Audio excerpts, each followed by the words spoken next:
Por la señal de la Santa Cruz de nuestros enemigos, líbranos, Señor Dios nuestro, en el nombre del Padre, y del Hijo, y del Espíritu Santo. Amén.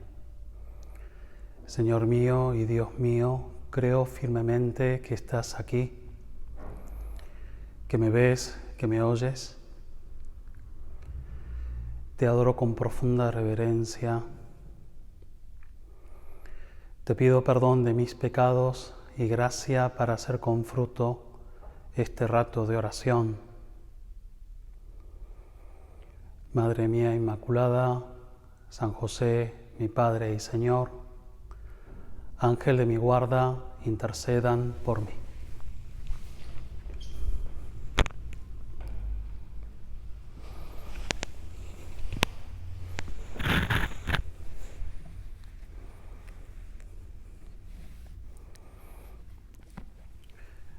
Ya estamos en el mes de noviembre.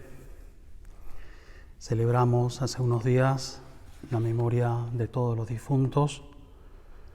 Nos habremos acordado de rezar por las almas del purgatorio, viviendo esa experiencia una vez más de comunión de los santos, en la que la Iglesia purgante recibe la oración y los méritos de la Iglesia militante, que estamos aquí en la tierra, contando al mismo tiempo con la intercesión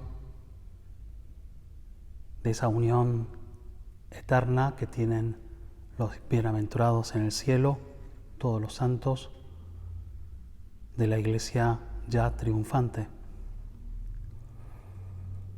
Y viviendo casi las últimas semanas del tiempo ordinario, la Iglesia nos presenta el mensaje sobre los novísimos, concretamente el Evangelio de la misa del domingo 32 del tiempo ordinario. Se proclama el capítulo 25 del Evangelio de San Mateo. Dice Jesús: el reino de los cielos será semejante a 10 jóvenes que fueron con sus lámparas al encuentro del esposo. 5 de ellas eran necias y 5 prudentes.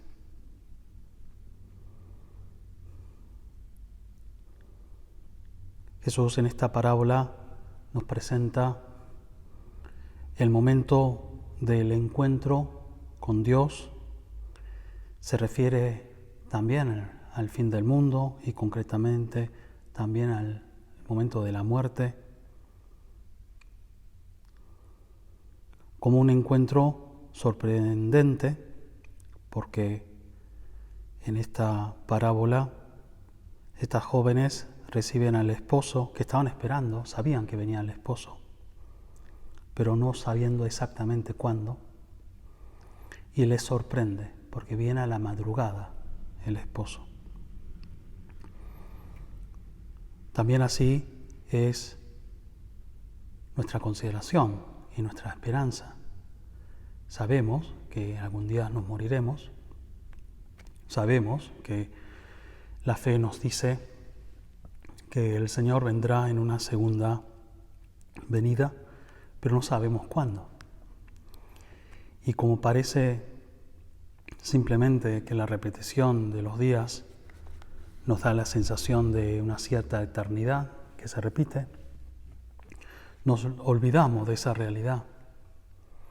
O es algo que nos da tanto miedo que nos portamos como estas jóvenes necias que no estaban preparadas. Y van corriendo y se pierden la alegría de las prudentes que supieron alimentar su esperanza con su caridad. La consideración del fin, el miedo a la muerte y la realidad de las limitaciones de nuestra vida da ciertamente mucho miedo a todo el mundo, como estamos experimentando ahora en este tiempo de pandemia, en la que la cantidad de los muertos, la cantidad de moribundos es estadísticamente más grande y en muchos casos son gente que es querida, conocida nuestra. El Papa, en una homilía de la misa, yo creo que fue ayer, tengo aquí la cita que me mandaron, decía, haciendo referencia a ese miedo, le pedimos a Dios que disuelva esa melancolía negativa que a veces nos penetra, como si todo terminara con la muerte. Es un sentimiento alejado de la fe, que se añade al miedo humano de tener que morir, y del que nadie puede decir que es completamente inmune. Por esta razón, ante el enigma de la muerte, incluso el creyente debe convertirse continuamente. Una melancolía negativa, una cierta angustia que da el miedo de lo desconocido, de lo doloroso y de lo que exige un salto de esperanza en la palabra de Dios, en algo que todavía no tenemos, que es la eternidad. Pero en la medida en que nos preparamos, como las jóvenes prudentes, teniendo el aceite, que es la caridad,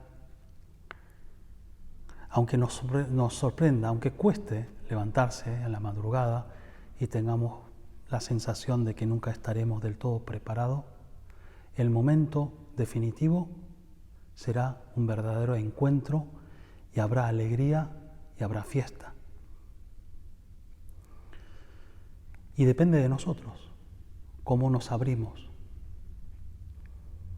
Hay varias actitudes posibles ante la consideración de la muerte, que para nosotros, los hombres de fe, no es algo simplemente negativo, no es algo que se acepta con resignación, pero con clave negativa. Bueno, nos toca morir, somos unos animales con un cuerpo que no dura más de 100 años y por tanto, y que además es muy débil, un virus invisible te puede matar.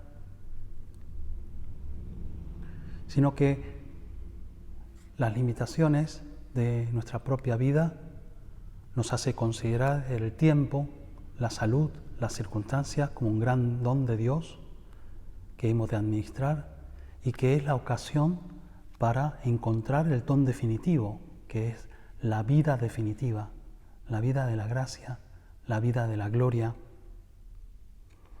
Y esta es la conversión que nos habla el Papa Francisco.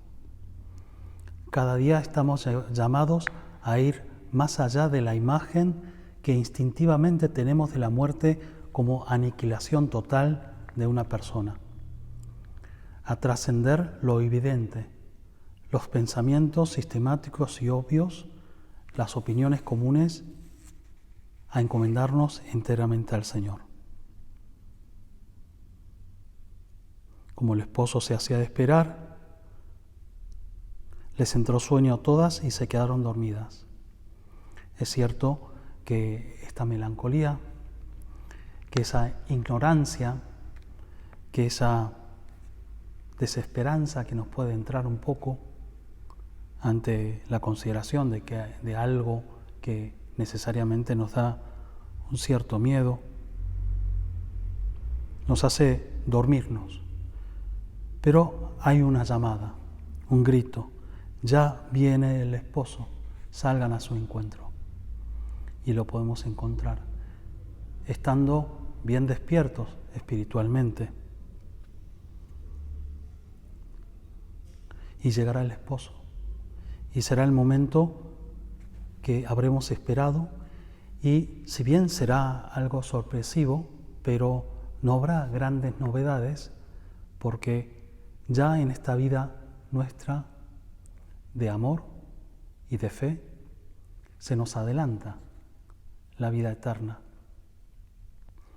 El cielo para nosotros, la eternidad, lo que espera después de la muerte para los creyentes, no es simplemente un premio de un algo que no tiene nada que ver con lo que habremos vivido hasta ahora. La eternidad después de la muerte, el premio del cielo, no es simplemente un trofeo que te dan. Bueno, felicitaciones, te doy unos aplausos y te mereces ahora, bueno, un estado, un premio, unos placeres.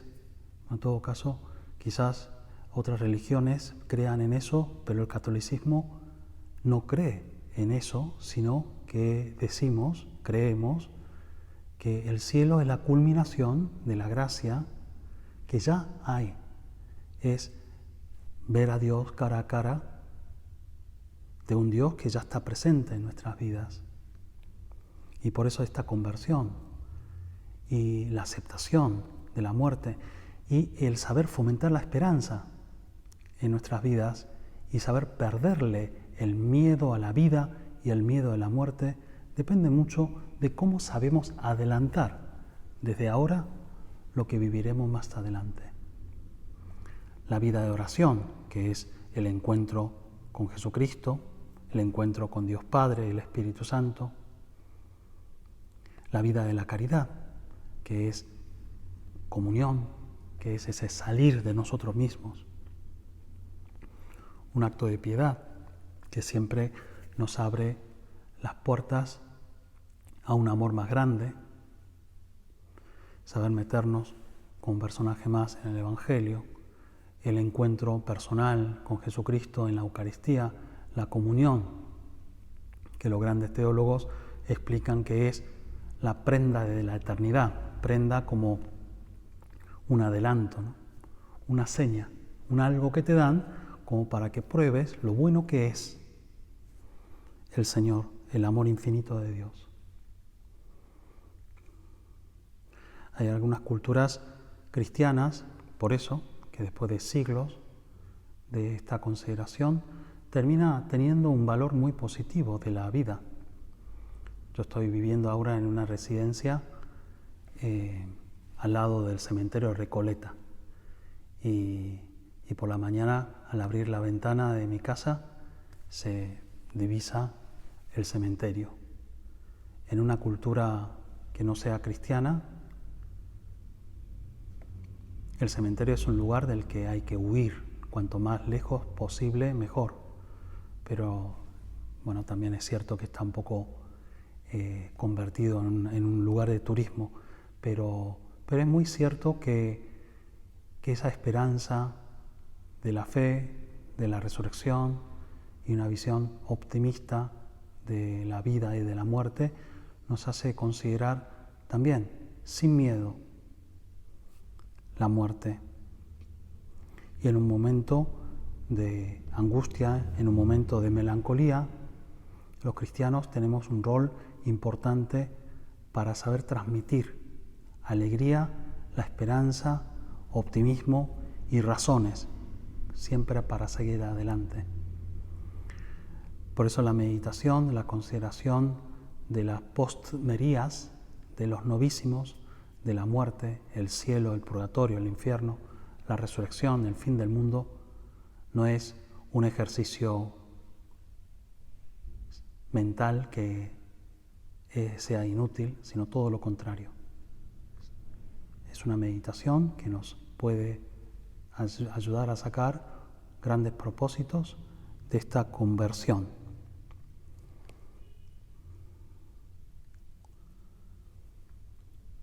Hay una oración que está recogida en algunos libros, como por ejemplo el libro de La Pasión de Nuestro Señor de San Alfonso María de Ligorio. Yo creo que esta oración la recoge él, bueno, yo por lo menos la he visto ahí en ese libro, que es la oración de la aceptación de la muerte, que la primera vez que la escuché, que la recé, me chocó un poco, pero que tiene mucho sentido. Oh Dios Padre mío, Señor de la vida y de la muerte, que con decreto inmutable, en justo castigo de nuestras culpas, has establecido que todos los hombres hayan de morir. Mírame aquí postrado delante de ti.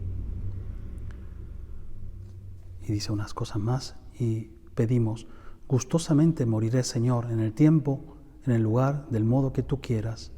Hasta entonces aprovecharé los días de mi vida para luchar contra mis defectos y crecer en tu amor. ¿Quién puede decir, gustosamente moriré, sino el creyente que sabe que su vida está en la mano del Señor, que sabe que la vida es un don, lo mismo que la vida definitiva del más allá? Vamos a pedir a nuestra Madre del Cielo, Santa María, que nos acompañe y que nos inspire esperanza, que nos inspire alegría, sobre todo en los momentos de muchas dificultades.